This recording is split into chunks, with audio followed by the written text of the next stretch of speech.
Bill Gates is one of the most hated people of all time. There are just countless articles, forum posts, and memes hating on Bill Gates. Why?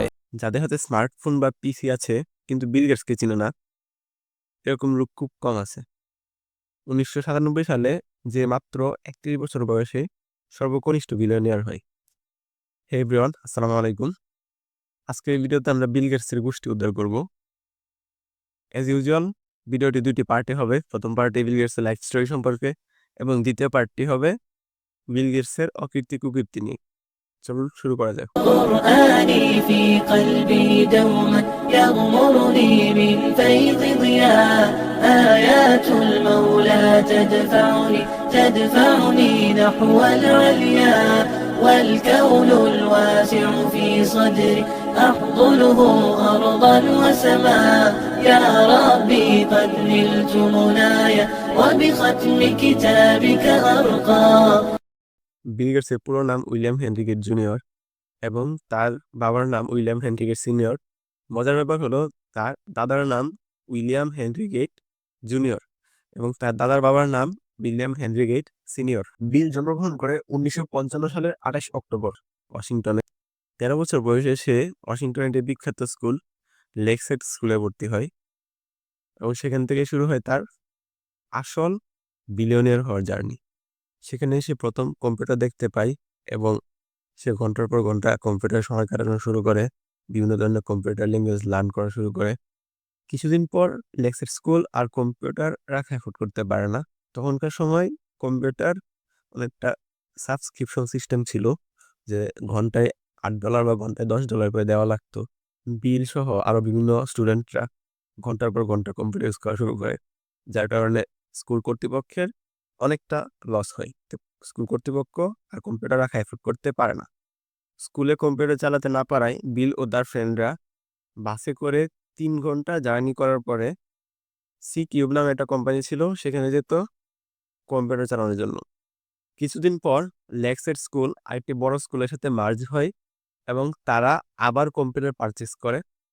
কিন্তু সমস্যা দেখা দেয় যে নতুন করে আরেকটা school merge হওয়ার কারণে তাদের রুটিনে অনেক হেরফের দেখা যায়। তো স্কুলের রুটিন ঠিক করার জন্য একটি প্রোগ্রাম লিখতে বলে। তো বিল ও তার ফ্রেন্ডরা অনেক বেশি পরিশ্রম করে সময়ের আগেই ওই রুটিনটি সাবমিট করে। কিন্তু সমস্যা হচ্ছে ওই রুটিনে বারবার কাজ করা লাগতো। কিছুদিন পর বিলের ওই ফ্রেন্ড কেন্ট ইভেন সে এটি সামার ভ্যাকেশনে গিয়ে পাহাড় থেকে পড়ে মারা যান, যার কারণে বিল বেশ অনেকদিন ডিপ্রেশনে থাকে।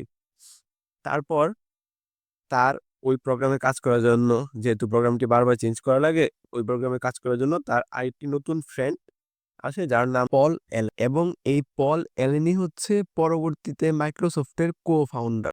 10th ক্লাসের পর বিল বাংলাদেশে যেমন এডমিশন পরীক্ষা হয়, তেমনি আমেরিকায় এসএটি নামে একটি পরীক্ষা আছে, সেই পরীক্ষায় টপ স্কোর করে।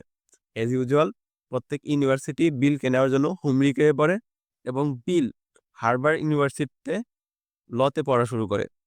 আর তার যে ফ্রেন্ড ছিল পল ইভেন, সে একটি সফটওয়্যার কোম্পানিতে জব করা শুরু করে দেয়। বিল হার্ভার্ডে পড়তেছে এবং পল ইভেন সে সফটওয়্যার কোম্পানিতে জব করতেছে এবং তারা কন্টিনিউয়াস একজন আরেকজনের সাথে যোগাযোগ করে এবং বিভিন্ন কম্পিউটারের বিভিন্ন টপিক নিয়ে আলোচনা করে। কিছুদিন পর তারা একটি সফটওয়্যার কোম্পানি তৈরি করে এবং সেখানে তারা বেসিক সফটওয়্যার তৈরি করতে শুরু করে। বিভিন্ন কোম্পানির জন্য তারা ছোট ছোট সফটওয়্যার তৈরি করে দিত, যার কারণে তারা ওই সফটওয়্যার কোম্পানির নাম মাইক্রোসফট দেয়, কারণ মাইক্রো আকারের সফটওয়্যার ছিল। বিল এবং পল এলেন তারা ওই কোম্পানিতে কন্টিনিউয়াস কাজ করা শুরু করে দেয়। বিল হার্ভার্ড থেকে ড্রপ নিয়ে নেয় এবং তাদের কোম্পানির প্রথম ব্রেক থ্রু হয় আইবিএম কোম্পানির সাথে একটি চুক্তির মাধ্যমে। আইবিএম কোম্পানি তাদের কাছে এসে বলে যে আমরা নতুন একটি কম্পিউটার লঞ্চ করব, তোমরা ওই কম্পিউটারের জন্য একটি অপারেটিং সিস্টেম তৈরি করে দাও। অনেক পরিশ্রমের পরে মাইক্রোসফট তাদের প্রথম operating system MS DOS launch করে এবং বিল খুব স্মার্ট একটি কাজ করে। সে এমএস ডস অপারেটিং সিস্টেমের পুরা ওনারশিপ আইবিএম কোম্পানিকে না দিয়ে তারা আইবিএম কোম্পানিকে এমএস ডস ভাড়া দিতে শুরু করে এবং অন্যান্য কম্পিউটার আছে তাদেরকেও এমএস ডস ভাড়া দিতে শুরু করে। আস্তে আস্তে মাইক্রোসফট কোম্পানি বিখ্যাত হতে শুরু করে, কারণ মাইক্রোসফট কোম্পানি প্রথম এমন একটি অপারেটিং সিস্টেম তৈরি করে যেটার মধ্যে গ্রাফিক্যাল ইন্টারফেস থাকবে।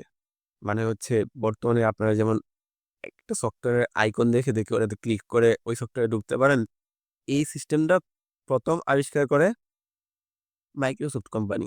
এটি একটি রেভলিউশনের ব্যাপার ছিল, কারণ এর আগে সবাই কোড লিখে লিখে কম্পিউটার চালানো লাগতো। ইন্টারফেস দিয়ে, আইকন দিয়ে সফটওয়্যার চালানো বা বিভিন্ন অ্যাপস চালানো, এটা প্রথম তারাই আবিষ্কার করে। এই সাফল্যের পর মাইক্রোসফট পুরোপুরি অপারেটিং সিস্টেমের উপর কাজ শুরু করে দেয় এবং সাফল্যের সাথে বিভিন্ন অপারেটিং সিস্টেম লঞ্চ করা শুরু করে। মাইক্রোসফট 97, মাইক্রোসফট 98, উইন্ডোজ 7, উইন্ডোজ 10, 11 ইত্যাদি।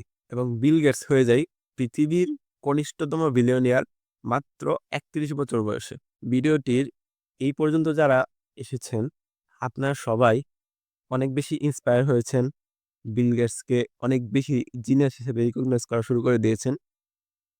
বাট অ্যাজ ইউজুয়াল প্রদীপের নিচেই অন্ধকার থাকে, তো আমরা সেই অন্ধকার জগতেই এখন প্রবেশ করব।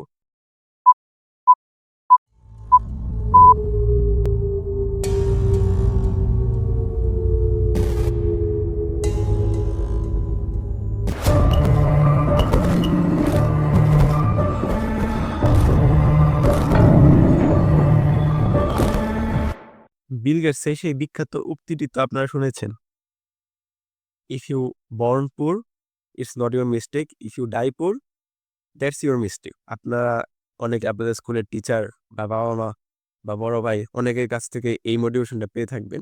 আপনারা যদি দরিদ্র হয়ে জন্মগ্রহণ করেন এটা আপনাদের ভুল নয়, আপনারা যদি দরিদ্র হয়ে মৃত্যুবরণ করেন এটা আপনাদের ভুল। কত চমৎকার ইন্সপায়ারিং একটি লাইন। এখন মজার ব্যাপার হলো বিল গেটসের যোগ্যতাই নাই সে এই কথাটা বলবে, কারণ বিল গেটস সে খুবই ওয়েলদি ফ্যামিলিতে জন্মগ্রহণ করছে, সে খুবই ধনী পরিবারে জন্মগ্রহণ করছে, তার বাবা মার ইনফ্লুয়েন্স অনেক বেশি ছিল। তো সে কিভাবে বলবে যে আপনি যদি দরিদ্র হয়ে জন্মগ্রহণ করেন এটা আপনার ভুল নয়, আপনি দরিদ্র হয়ে মৃত্যুবরণ করলে সেটা আপনার ভুল। সেটা দরিদ্র হয়ে জন্মগ্রহণই করে নাই। বিল যখন লেকসাইট স্কুলে পড়ে তখন 1967 সাল, মনে রাখবেন ওই সময় পুরো আমেরিকাতে মাত্র অল্প কিছু কম্পিউটার ছিল, তার মধ্যে একটি ছিল লেকসাইট স্কুলে। তা আপনি বুঝতে পারতেছেন লেকসাইট স্কুল কতটুকু হাই প্রোফাইল স্কুল। এটার মধ্যে দরিদ্ররা কখনোই পড়তে পারবে না, এটার মধ্যে শুধুমাত্র হাই এলিট ক্লাসের ছেলেমেয়েরা পড়তে পারে। তাহলে আপনি বুঝতে পারতেছেন বিল কতটা ধনী পরিবারের ছেলে। এর মানে এটা তো প্রুভেন যে আপনি যদি বিলের থেকে 3-4 গুণ বা 5 গুণ বেশি জিনিয়াস হন তারপরেও আপনি বিল গেটস হতে পারবেন না। কারণ বিল গেটস যখন কম্পিউটারের সাথে পরিচিত হয় তখন কোনো একটা দরিদ্র পরিবারের সন্তান কম্পিউটার কি জিনিসের নামটাই শুনে নাই। আরেকটি মজার স্টোরি, বিল যে সি কিউব কোম্পানিতে কম্পিউটার চালানোর জন্য যেত সেখানে তারা অনেক বেশি চার্জ করত। তো বিল এবং তার ফ্রেন্ডরা সেই কম্পিউটারে বাগ খুঁজতে শুরু করে এবং তারা কম্পিউটারটি হ্যাক করে বেশি সময় চালানো শুরু করে দেয়। যখন চুরি ধরা পড়ে তখন সেই কোম্পানি থেকে তাদেরকে ব্যান করে দেওয়া হয়। long, as Bill and his friend were soon banned after they discovered that Bill had been exploiting a bug in the computer's operating system that gave them extra free time. This was an early sign that Bill wasn't hesitant to break the rules. কিছুদিন পরে তাদেরকে আবার ফিরিয়ে আনা হয় সেই কোম্পানিতে ভাগ খুঁজে দেওয়ার জন্য। আইবিএম কোম্পানির যে ডিলটি বিল পেয়েছিল সেটিও পেয়েছিল শুধুমাত্র তার মায়ের ইনফ্লুয়েন্সের কারণে, কারণ বিলের মা মেরি গেটস সে ছিল আইবিএম কোম্পানির বোর্ড মেম্বার। না না, এটা টুইস্ট নয়, টুইস্ট হচ্ছে যে এমএস ডস অপারেটিং সিস্টেমটি সে আইবিএমকে চিপকাইছিল, সেই অপারেটিং সিস্টেমটি আসলে মাইক্রোসফট তৈরি করে নাই।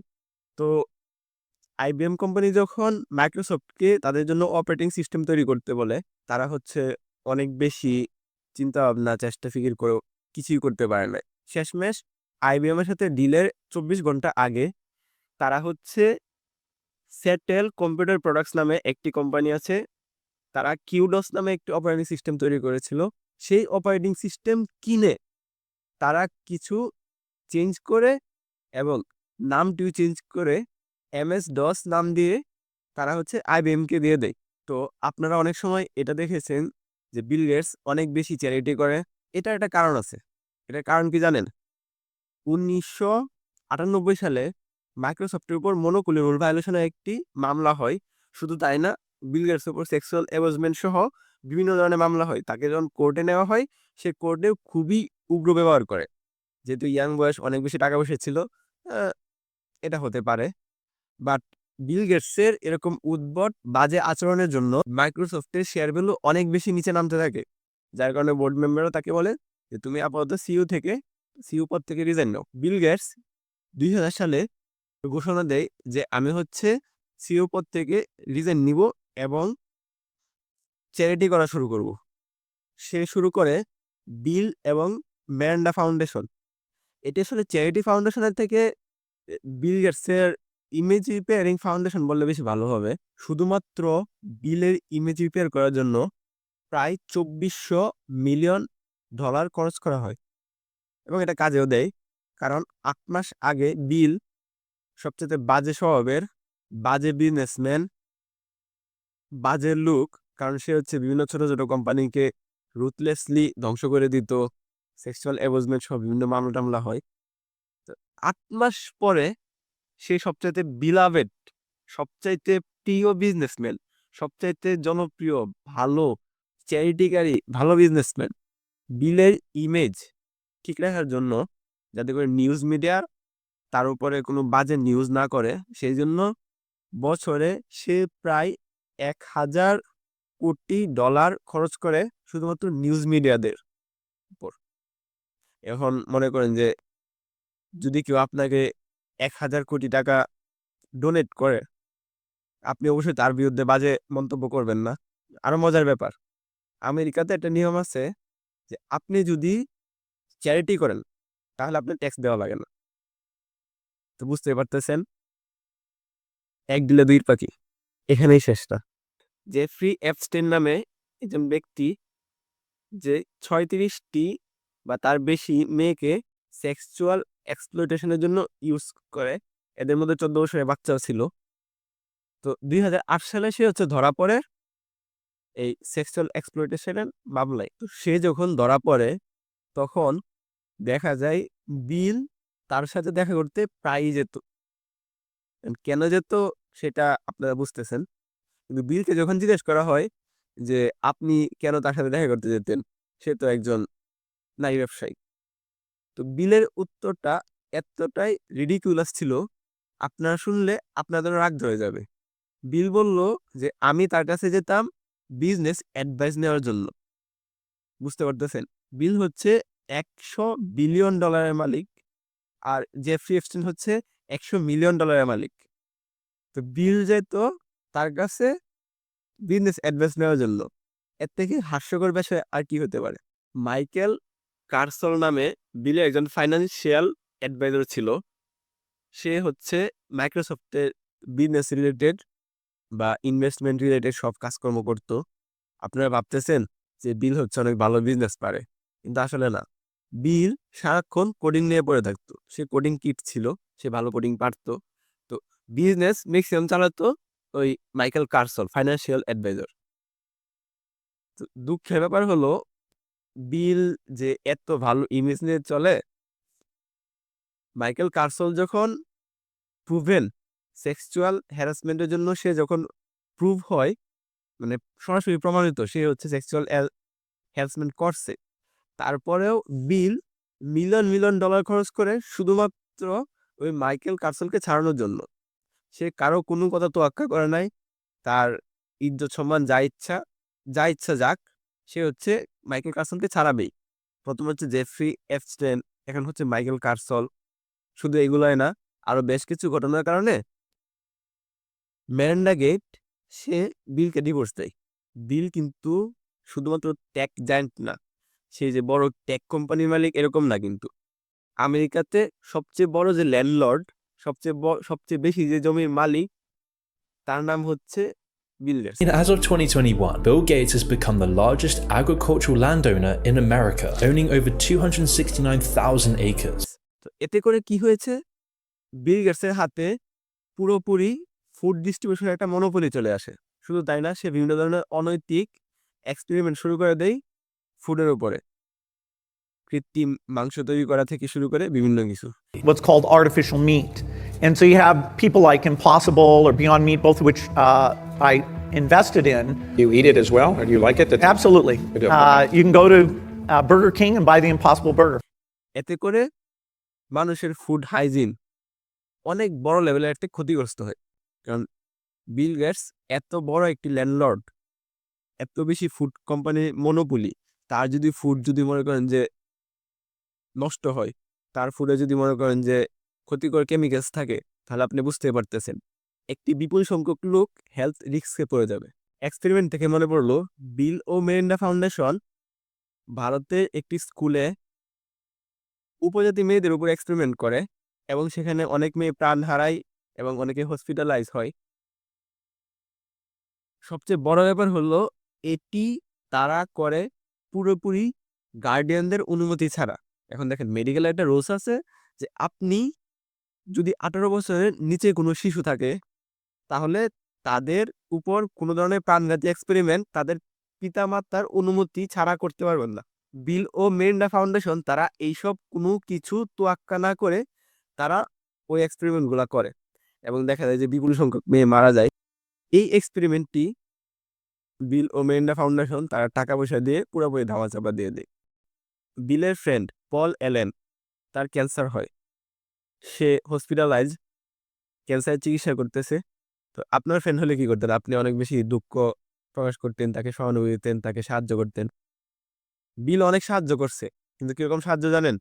সে তার কোম্পানিতে বোর্ড মিটিংয়ে বলে যে পল অ্যালেন সে আর কোম্পানিকে আগের মতো সার্ভিস দিতে পারবে না। সে পল অ্যালেনের ইকুইটি ডাইলুট করে দেয় যাতে করে কম দামে সে তার শেয়ারগুলো কিনতে পারে। কেয়া ফ্রেন্ড হ্যাঁ, মাইক্রোসফট ইসরায়েলকে ফিলিস্তিনের উপর নির্মম হত্যাযজ্ঞে সাহায্য করে, ইনফরমেশন দিয়ে তাদের হচ্ছে একটি অ্যাডভান্স টেকনোলজি আছে সেটা বিক্রি করে।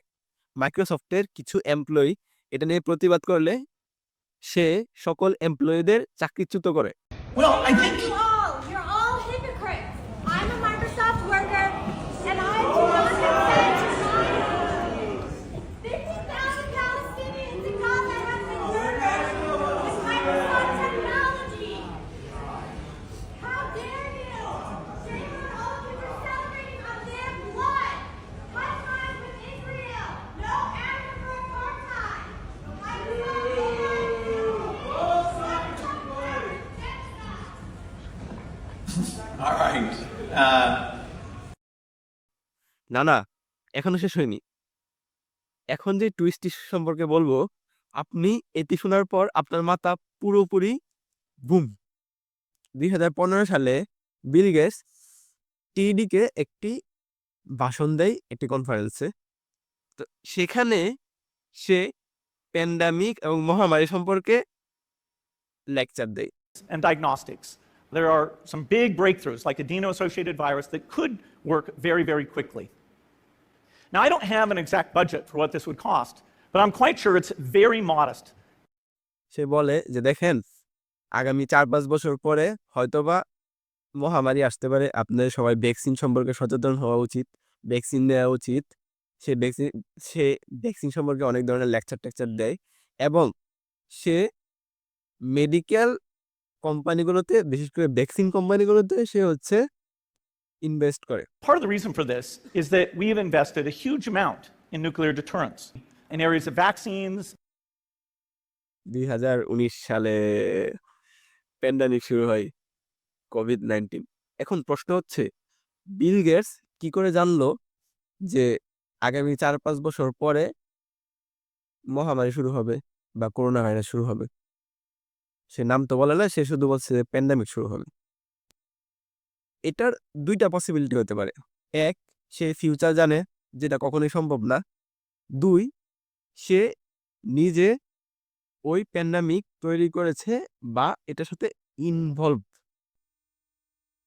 যাদের দেখি সবাই তেল মারতে ব্যস্ত। এই সাইটগুলো কেউই তুলে ধরতে চায় না, আমি জানি না কেন, বাট আমি মনে করি আপনাদের পুরোটা জানা উচিত। শুধু একটি পার্ট জানলে তো আসলে হলো না। ভালো করে পুরোটাই জানেন, জানার পরে আপনি কাউকে ফলো করেন। সবাইকে অন্ধের মতো বিশ্বাস করেন না, আমাকেও না। আমি যা বলছি এগুলা পুরোপুরি সত্য নাও হতে পারে। আপনাদের উচিত আরো কয়েকটা সোর্স ঘাটাঘাটি করে দেখা যে আমি কি আসলে সত্যি বলছি নাকি ভুল বলছি। আজ এই পর্যন্তই। দেখা হবে নতুন কোনো ভিডিওতে, নতুন কোনো বিলিয়নিয়ারের গোষ্ঠী উদ্ধার করব। লাইক করার দরকার নাই, কমেন্ট করার দরকার নাই, শেয়ার করার দরকার নাই, সাবস্ক্রাইব করে যাবেন যাতে পরবর্তী ভিডিও দেখতে পারেন। ধন্যবাদ। Best of luck.